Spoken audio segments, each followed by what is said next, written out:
Hello, হ্যাঁ কে? Hello দাদা, pass আছে নাকি? হ্যাঁ আছে তো। ঠিক আছে, তাহলে তোমার গাড়ি ভরে নাও।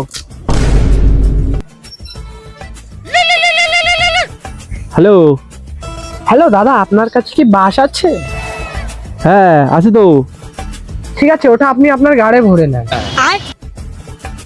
শুয়ে বাচ্চা ভাই, একটা নাম্বার দিন না, রোজ রোজ ফোন আছে, এসে বলি কি দাদা বাস আছে, আর আমি বাসের ব্যবসা করি, আমি বলি হ্যাঁ আছে, তারপরে বলি কি বাস আপনি আপনার গাড়ি ভরে নেন।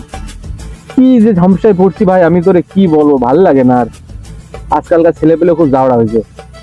ও তাই এবার ফোন করলে বলে দেখবি যে বাস নেই। হ্যালো, হ্যালো দাদা, বাস আছে নাকি? কে বাস? না, বাস তো আর নেই। কেন, গাড়ি ভরে লেছো? আমি পারি না আর পারি না।